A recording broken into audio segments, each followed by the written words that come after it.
Here comes inflation and down goes Trump. Hello everybody, David Shuster here. Donald Trump, amidst his chaotic and flailing trade wars, just got hit with a brutal punch on the economy. According to the latest government report, wholesale prices for U.S. consumers in July rose far more than expected, and it was the biggest monthly inflation increase in 3 years. Here's how the news broke on CNBC. Headline number is whoppingly big. Oh my goodness. Up 0.9%. Up 0.9. And if you strip out food and energy, guess what? It's still up 0.9. Boy, that equals June of 22. You're to March of 22 on the headline to find a bigger number. On the core number, that would comp to March of 22, since we've had a number of that magnitude when it was 1.2%. These are kind of COVID-distorted numbers. That's right. The Consumer Price Index has not jumped this much on a monthly basis since the COVID pandemic. Analysts had been expecting a 0.2% increase for last month. The Bureau of Labor Statistics reported 0.9%. On a yearly basis, that averages out to an inflation increase of 3.1%. That's a higher annual inflation rate than the last year of President Biden's term. Economists blame the Trump tariffs. And even before the latest data was released, public surveys found Donald Trump's poll numbers on inflation were way down. This is an abject disaster. Abject disaster for the President of the United States. You mentioned it, Jessica. Look, voters on Trump and inflation. He won the 2024 election because he was more entrusted on inflation than Kamala Harris was, led by a margin of 9 points. Look at where his net approval stands today, though, on inflation. My goodness gracious. Into the gutter we go. Underwater we go. He's 25 points underwater. My goodness gracious. That is where the Little Mermaid is, and he is matching the Little Mermaid. That's how far underwater he is on the issue that got him elected. He led on by 9 points on it last year, and now he's 25 points underwater. As I said, this is a complete and total disaster for the President of the United States. If you are keeping score at home, the polls show a 35-point swing against President Trump and his handling of inflation in less than 10 months. And the crash is an even bigger deal when you consider where inflation ranks among voter concerns.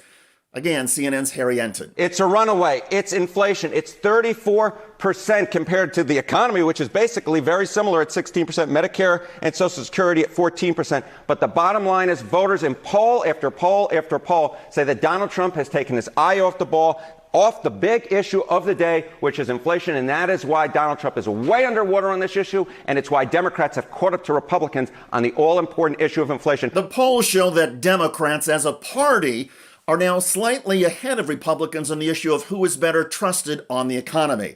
And that is also a significant turnaround. If Republicans in Congress think that they can escape the wrath of the voters when it comes to inflation, I have a bit of a rude awakening for them. Trust which party more on inflation? You go back to the 2022 midterms, look at this. Republicans led by 13 points on which party was more trusted on inflation. Look at where we are now. Nearly a 15-point shift in the Democrats' direction. It's within the margin of error, but the Democrats up by a point. This just looks totally different from where we were back in 2022 when, of course, Republicans took back the House. That's what Democrats are trying to do this time around, looking much better for them. The bottom line is the wrath that the voters feel for Donald Trump and inflation is transferring over to House Republicans and now Democrats, although it's a small lead, a big difference from where we were back in October of 2022. The message from most voters is that Donald Trump and the GOP are not just mishandling the economy, but are also governing with cruelty and hate. Voters overwhelmingly oppose the tax and spending bill that Trump just passed with its massive Medicaid cuts paying for tax breaks for the rich. And on issue after issue, from healthcare to education to deportations, a majority of Americans oppose what Donald Trump and the GOP are doing. And you heard me correctly on deportations.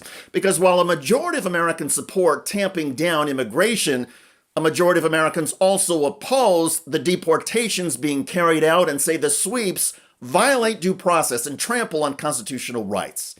The disgust across the board with all things Trump, including his disregard for the Constitution, has put Republican lawmakers on the defensive. And the GOP town halls continue to be raucous and adversarial. Here's what Republican Doug LaMalfa just faced from a military veteran in Chico, California. If I, as a military person, had done an iota of what Donald Trump has done, against the Constitution of the United States, I would have been court-martialed. So my question to you is, what are you doing to maintain that separation of power between the Supreme Court, Congress, and the White House?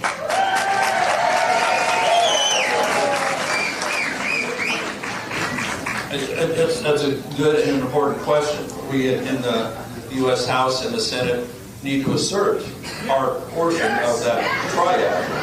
And, much power is vested in the executive branch. And we've seen that grow over the years and years with the executive orders, the Biden era set, for example. As you can see, blaming the Biden administration is not working for congressional Republicans, and it's only making their constituents more angry. And that anger and irritation are going to build. Because with each passing month, crucial data on key issues like the economy show Donald Trump triggering higher inflation, sharper rises in consumer prices, and more unemployment. And the numbers are higher than the last year of the Biden administration. And Donald Trump swept into office over Kamala Harris on promises to strengthen the economy and bring down prices. Many Trump voters are realizing they have been conned and are paying for it financially. To be clear, a lot can change before the 2026 midterm elections, but Republicans are clearly now on a losing track, and the Trump economy and the state of our nation, according to most voters, are getting worse. By the way, Donald Trump's ICE agents in Los Angeles are now facing legal exposure after assaulting and arresting a U.S. citizen. Get off her head! Get off me! Get off your knee! Get off your Get it off! Get off her head! In Los Angeles, that is Amanda Trebach, a nurse and U.S. citizen who was observing ICE agents near their staging area. Get off of me! This is public property, sir! ICE, says Trebach, threatened agents with a protest sign. This is ICE beating her up. They got her knee on her head. I'm where I need to be, 10 feet, so... You guys get her in the van? Sir, you okay? Yeah, my keys are in there. Okay. Get back. And you got 10 10 feet. feet away from us. It is 10 feet. You a brown man. You should be ashamed of your mother selves. You guys are on the wrong side of history. You're going to be in history books. Are they hurting you? Check out that video at the link below. I'm David Shuster. Thanks for joining us. Hello, everybody. David Shuster here. Thanks for watching. If you found this reporting and commentary valuable, do us a favor and tap the like button.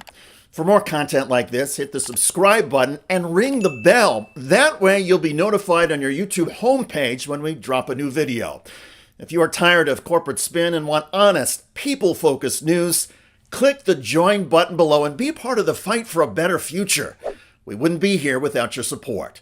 Stay informed, stay engaged, and thanks again for joining us.